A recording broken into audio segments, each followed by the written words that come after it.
하라는 제목으로 함께 말씀을 나누겠습니다. 우리 하나님 아버지께서 행하신 일들은 굉장히 경이롭습니다. 참 이 경이롭다라는 이 말로 표현할 수 없을 정도인데요. 그분은 우리가 상상할 수 없는 일을 행하셨고 지금도 여전히 행하고 계십니다. 다 먼 데서 찾을 필요도 없습니다. 내 삶 가운데서 행하신 일들만 보아도 잠시만 되돌아보아도 하나님께서 일하셨구나, 하나님께서 행하셨구나, 하나님의 은혜구나 라고 생각되어진 일들이 너무너무 많습니다. 그런데요, 하나님이 그렇게 경이로운 일을 행하시는데 그 과정을 보게 되면 이해되지 않을 때가 참 많습니다. 하나님은 모든 것을 아시고 모든 것을 할 수 있는 분이세요. 그러면 당신의 백성들이 곤경에 빠지지 않도록 막을 것은 막아주시고 필요한 것은 알아서 채워주시면 좋겠는데 하나님은 그렇게 하지 않으세요. 이스라엘 백성을 애굽에서 나오게 하실 때를 잠시 생각해 보겠습니다. 하나님께서 10가지 재앙으로 애굽에 임하게 하심으로 그들을 바로의 손에서 건져내시고 가나안으로 향하게 하셨어요. 그런데 얼마 가지 않아서 발걸음을 멈출 수밖에 없게 되었는데요. 앞에 홍해가 있었기 때문입니다. 그렇다고 해서 뒤로 갈 수 없었어요. 뒤에서는 애굽 군대가 쫓아오고 있었기 때문이에요. 그러니 이스라엘 백성들은 오도 가도 못하는 사면 초가에 처하게 된 것입니다.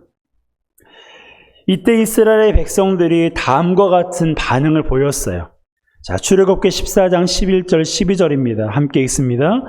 그들이 또 모세에게 이르되 애굽에 매장제가 없어서 당신이 우리를 이끌어내어 이 광야에서 죽게 하느냐? 어찌하여 당신이 우리를 애굽에서 이끌어내어 우리에게 이같이 하느냐? 우리가 애굽에서 당신에게 이른 말이 이것이 아니냐? 이르기를 우리를 내버려 두라. 우리가 애굽 사람을 섬길 것이라 하지 아니하더냐? 애굽 사람을 섬기는 것이 광야에서 죽는 것보다 낫겠노라. 이스라엘 백성들은 왜 우리를 애굽에서 이끌어내서 이 광야에서 죽게 하느냐고 모세를 원망하고 하나님을 원망했어요. 그런데요, 모든 것을 아시는 하나님께서 백성들이 이러한 상황에서 이렇게 반응할 거라는 것을 모르셨을까요? 그분은 아셨어요. 홍해를 만날 것도 아셨고 뒤에 애굽 군대가 쫓아올 것도 아셨어요. 그럼에도 불구하고 하나님께서는 이스라엘 백성들에게 이 상황을 피하게 하신 것이 아니라 마주하게 하신 거예요. 사실 하나님은 이스라엘 백성들이 이러한 상황을 마주하지 않도록 미리 막으실 수 있는 분이세요. 성경에 보면 하나님께서 홍해를 가르시고 백성으로 하여금 마른 땅을 건너게 하셨다고 기록하고 있습니다. 그것을 미리 하시면 되잖아요. 이스라엘 백성들이 홍해 앞에 도착하기 전에 하나님께서 미리 쫙 갈라놓으시고 마른 땅으로 만드실 수도 있잖아요. 그렇게 해도 이스라엘 백성들이 놀랐을 것이고 와 하면서 하나님을 찬양했을 거예요. 하지만 하나님은 그렇게 하지 않으셨습니다. 이스라엘 백성들이 앞에는 홍해, 뒤에는 애굽 군대가 있는 상황을 마주하게 하셨어요. 광야 40년의 여정을 다 이러한 방식대로 하셨습니다. 이쯤 되면 목이 마를 거라고 생각해서 반석에서 물을 내셔서 물을 마시게 하실 수도 있었고 이쯤 되면 고기가 먹고 싶겠지? 라고 하나님이 아시고 깜짝 선물로 메추라기를 보내주실 수도 있었어요. 하지만 하나님은 그렇게 하지 않으셨습니다.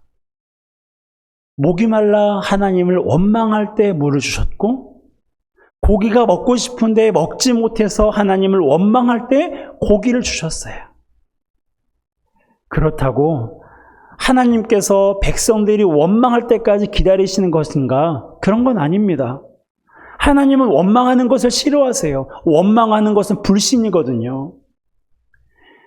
백성들이 문제를 마주할 때마다 광야에서 죽었으면 좋았을 걸, 차라리 애굽에서 죽었으면 좋았을 걸이라고 말하며 하나님을 원망했어요.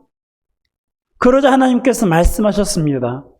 너희 말이 내 귀에 들린 대로 내가 시행하리라. 그래서 실제로 20세 이상 된 모든 성인 남녀가 광야에서 다 죽임을 당했어요. 죽겠다고 하니까 하나님이 정말로 그렇게 하신 거예요. 이걸 보면 하나님은 원망하는 것을 싫어하세요. 그럼에도 불구하고 하나님은 미리 막아주시거나 미리 채워주시지 않고 이스라엘 백성을 벼랑 끝까지 몰고 가셨습니다. 그 이유가 무엇일까요? 미리 하실 수도 있었던 하나님께서 왜 미리 막아주시지 않고 왜 미리 채워주시지 않고 그러한 상황을 마주하게 하셨을까요? 그것은 바로 하나님을 의지하도록 하기 위해서입니다. 출애굽기 14장 13절 상반절입니다. 함께 읽습니다. 모세가 백성에게 이르되 너희는 두려워하지 말고 가만히 서서 여호와께서 오늘 너희를 위하여 행하시는 구원을 보라. 한마디로 말하면 어떻게 하라는 거예요? 하나님을 의지하라는 거예요. 앞에 홍해가 있고 뒤에 애국 군대가 있어서 두려워하지 말고 하나님을 의지하면 하나님께서 구원을 행하시겠다는 뜻입니다. 하나님은 이것을 원하셨던 거예요. 그래서 광야 40년 동안 계속해서 문제를 마주하게 하신 거예요. 이스라엘 백성들이 광야 홍해를 처음 만났을 때 이 문제를 넘어갔으면 이후에 또다시 이런 문제가 없었을 수도 있어요.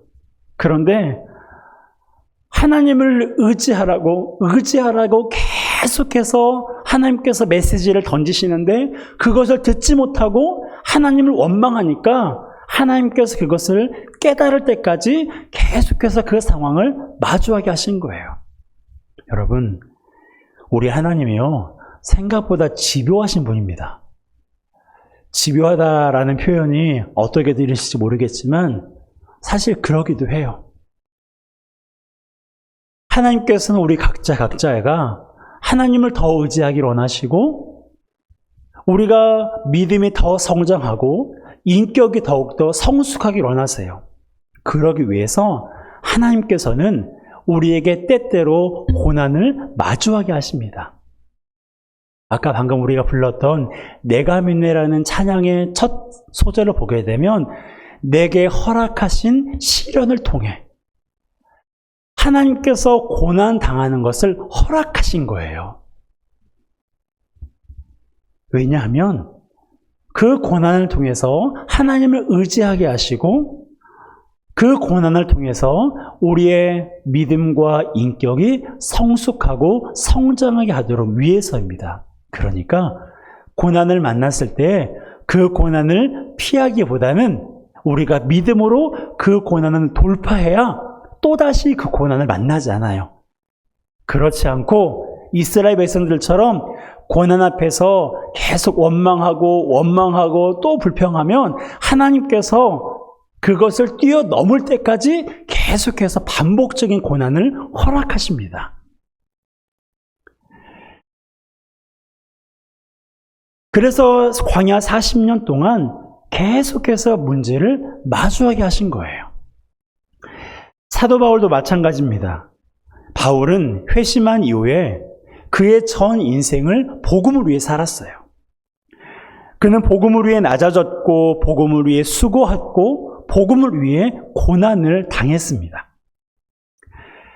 바울은 자신이 당한 고난을 이렇게 표현했어요. 자, 8절과 9절 상반절 함께 읽습니다.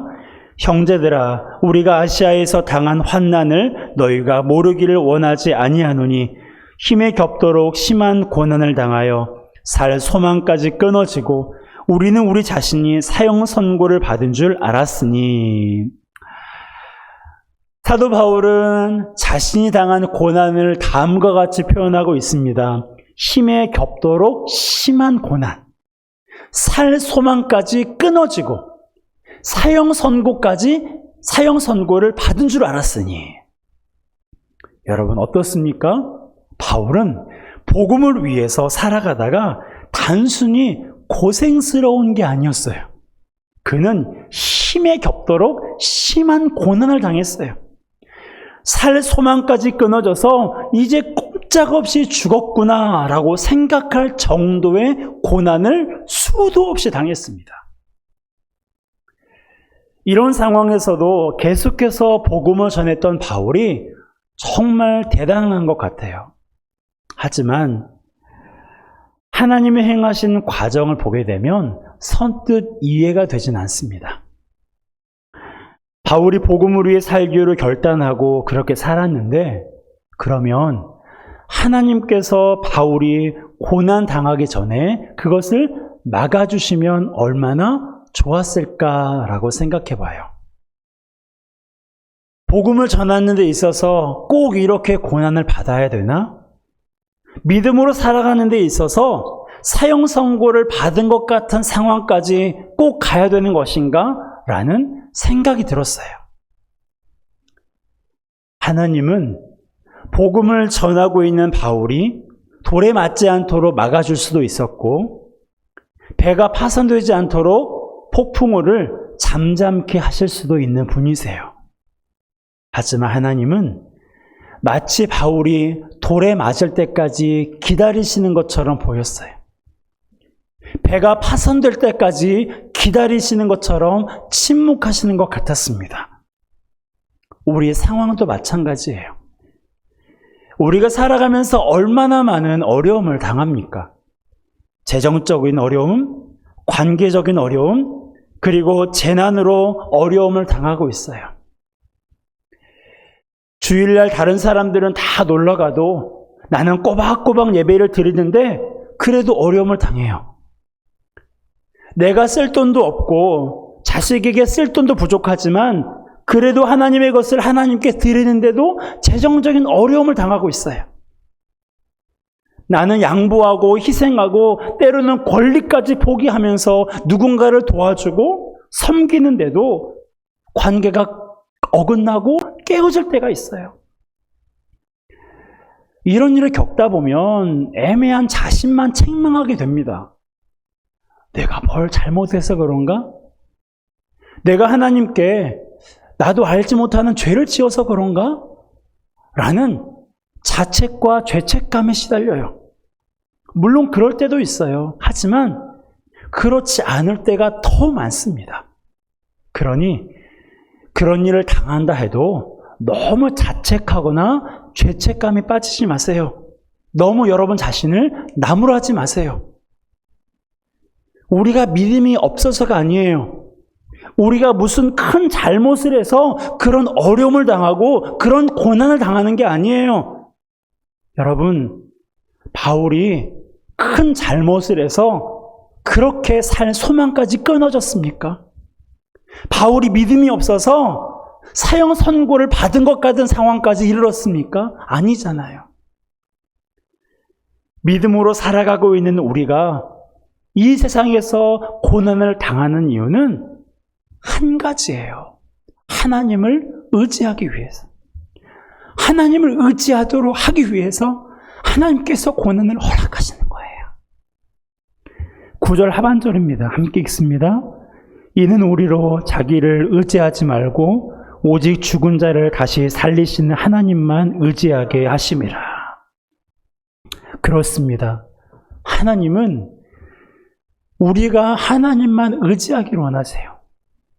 오직 그분만이 죽은 자를 다시 살리시는 분이시기 때문입니다.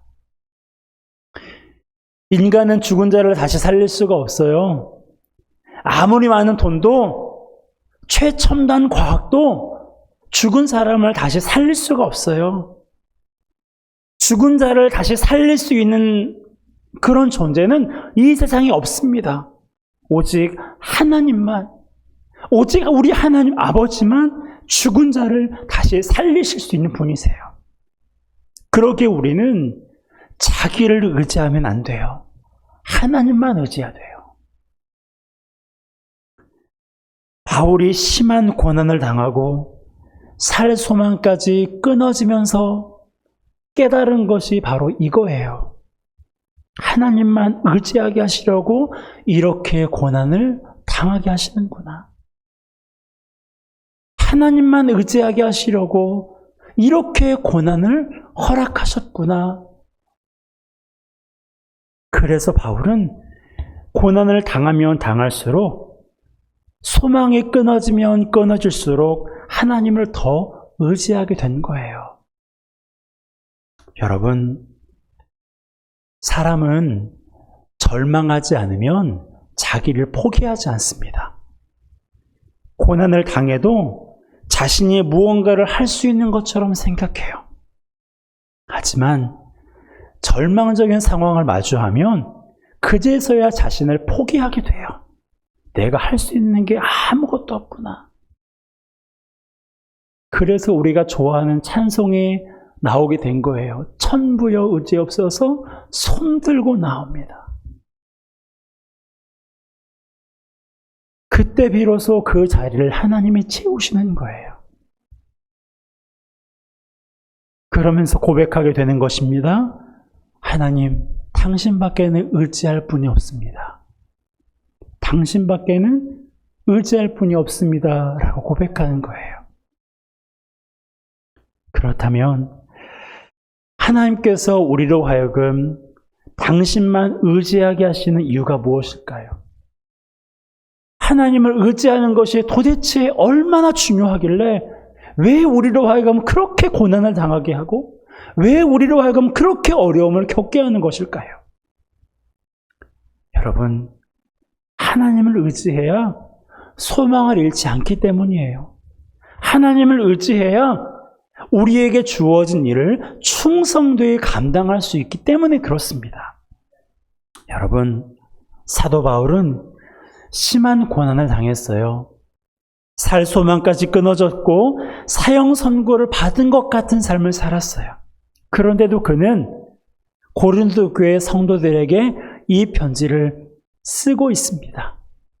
오늘 우리가 읽은 이 본문이 바로 사도 바울이 고린도 교회 성도들에게 보낸 두 번째 편지예요.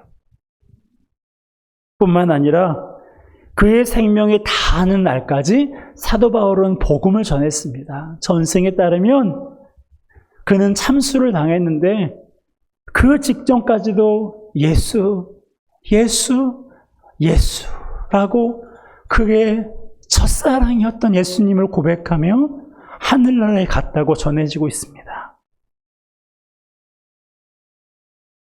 여러분, 그가 심한 고난을 당했지만 그 고난이 지나갔기 때문에 이 편지를 쓸 수 있었던 거예요.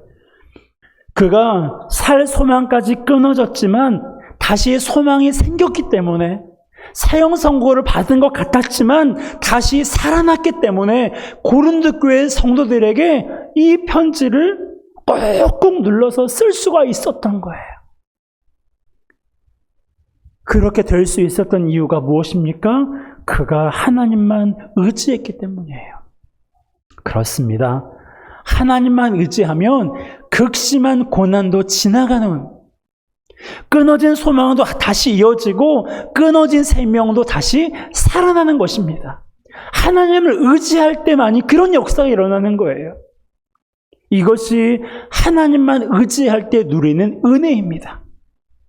여러분, 우리는 언제 어떻게 고난을 당하게 될지 몰라요. 그런데 분명한 것은 살아가면서 크고 작은 고난은 언제나 우리 곁에 있다는 것입니다. 그로 인해 낙심하고 좌절하는 사람이 얼마나 많은지 몰라요. 그것을 견디지 못해서 믿음을 버리는 사람들이 많고, 그것을 견디지 못해서 하나님을 떠나는 사람들이 너무너무 많습니다. 그렇게 되지 않기 위해서 우리는 하나님만 의지해야 돼요. 하나님만 의지하면 하나님이 도우십니다. 하나님을 의지하면 하나님의 강한 팔로 우리를 꽉 붙들고 계세요. 그래서 우리에게 주어진 일들을 충성스럽게 감당하게 하시는 것입니다. 부모의 역할도, 성도의 역할도, 직장인과 학생으로서의 역할도 감당할 수 있게 하시는 거예요. 여러분은 무엇을 의지하며 이 세상을 살아가고 있습니까? 하나님 도 의지하고 계십니까? 아니면 하나님만 의지하고 계십니까? 우리는 하나님만 의지해야 돼요. 우리는 하나님만 의지해야 돼요. 하나님도 의지하면 안 돼요.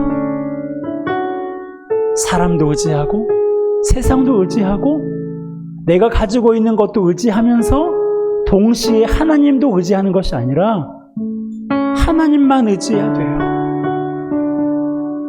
그럴 때 우리의 삶에 소망이 끊어지지 않고, 그럴 때 우리에게 주어진 역할들을 충성스럽게 감당할 수가 있는 것입니다. 여러분, 부모의 역할 감당하기 어렵지 않으세요? 성도로서 이 세상 가운데 살아가는 거 힘들지 않으세요? 학생은 학생으로서, 직장인은 직장인으로서 그 고충이 말도 못하잖아. 그러게 우리는 하나님만 의지해야 돼요. 하나님만 의지하면 하나님께서 우리에게 힘을 주시고 하나님께서 우리와 함께 하셔서 그 모든 일들을 넉넉하게 감당하게 하시는 거예요.